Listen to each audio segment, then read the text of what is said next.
네, 안녕하세요. 부부 한의사의 서울김 김선미 원장입니다.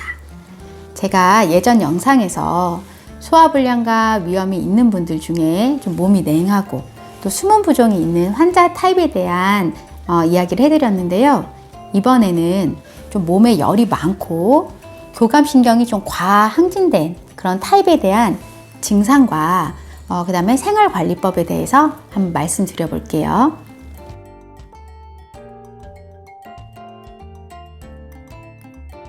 자, 그러면 어떤 증상이 있으면 이런 타입에 해당하는 걸까요?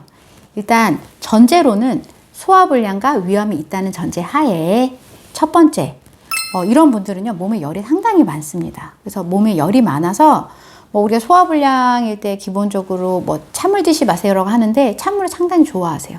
찬물도 좋아하고 물도 좀 잘 마시고, 이런 몸에 열이 많은 증상이 첫 번째고요.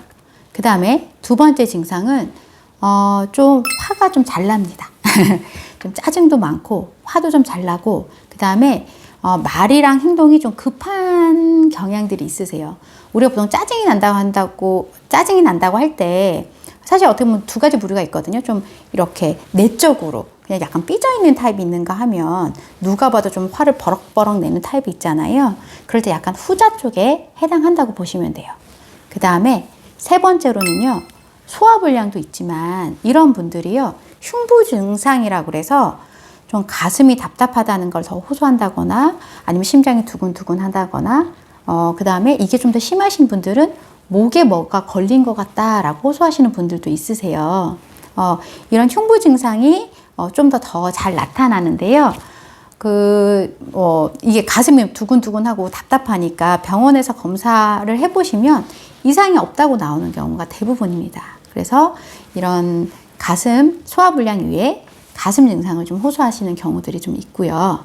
그 다음에 네 번째로는 우리가 설사보다는 조금 더 변비의 경향을 갖습니다. 물론 그렇다고 다 모든 사람이 변비인 건 아니에요. 근데 좀 더 변비의 경향이 있고, 설사를 하더라도 이렇게 물처럼 그냥 주룩주룩 나오는 그런 설사를 하시는 건 아니고, 좀 변을 좀 자주 보는데 좀 시원하지 않다거나 약간 무르게 변을 자주 본다거나, 내지는 이런 변비랑 설사를 왔다 갔다 반복하는 경향이 있습니다.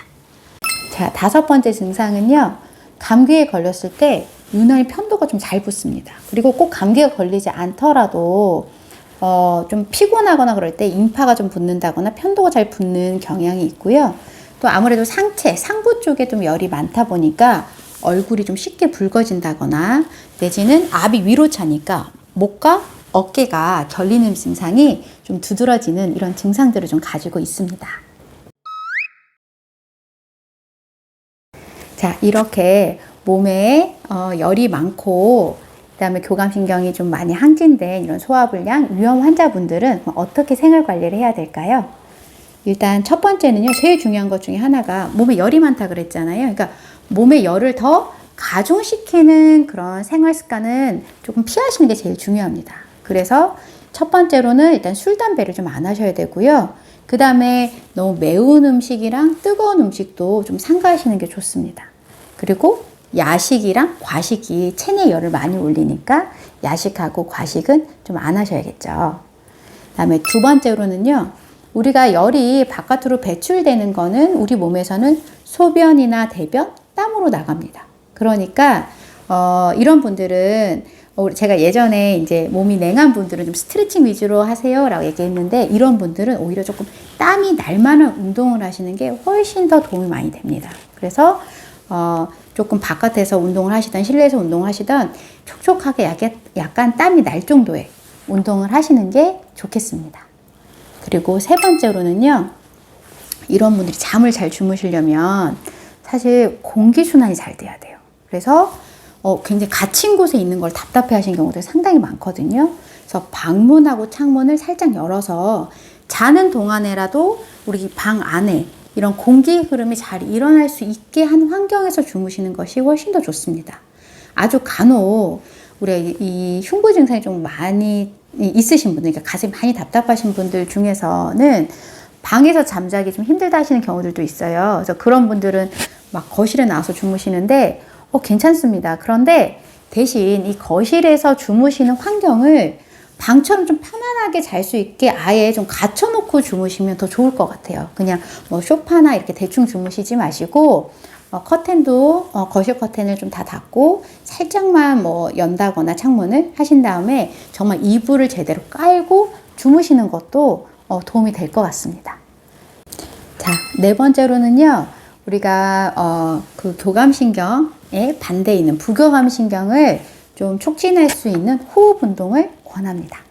네, 보통 우리가 명상이나 요가가 상당히 좋은데 이렇게 좀 사실 성격이 급하고 몸에 열이 많으신 분들은요, 명상하고 요가 하시면 그냥 좀 힘들어 하시는 경우들이 있어요. 그래서 이런 분들은 일단 가장 간단하게는요, 심호흡 하세요. 네, 하루에 3번 정도만, 아침, 점심, 저녁 한 10번씩만 코로 숨 들이쉬고 입으로 후 이렇게. 우리 뭐 옛날 어른들이 뭐 한숨 쉬면은 뭐 복 달아난다고 하는데요. 그런 거 개의치 마시고 큰 숨을 많이씩 쉬십시오. 그것만으로도 사실 우리가 좀 더 안정이 되고 교감신경이 더 증진이 됩니다. 촉진이 됩니다. 그래서 심호흡을 하시고, 이거보다 좀 더 좋게는 우리가 횡격막 호흡이라고 그래서 제가 이제 올려드린 영상이 있는데요. 그 횡격막 호흡을 연습하시면 사실은 이 호흡에 좀 더 발전된 호흡법이에요. 심호흡보다. 그래서 횡격막 호흡까지 연습을 하시면 가장 더 좋을 것 같습니다. 이렇게 우리가 소화불량 외에도 사실은 좀 급한 성격이랑 화도 좀 잘 나고 거기에 뭐 불면증까지 동반되거나 가슴 답답한 증상이 생겨서 힘들어하시는 분들이 상당히 많으세요. 그런데 그게 정말로 본인의 기질적으로 막 화가 많아서가 아니라 몸에 열이 많아서 이런 증상들이 나타난 경우들이 태반이니 한번 이렇게 생활 관리도 해보시고 필요하시면 이 속열을 내리는 치료를 같이 병행하셔서 좀 더 편하게 생활하시면 좋을 것 같습니다. 여러분의 속 편하고 잠 잘 자는 생활을 제가 응원하겠습니다. 오늘도 수고한 여러분 화이팅입니다. 부부 한의사의 서울김 김선미 원장이었습니다. 감사합니다.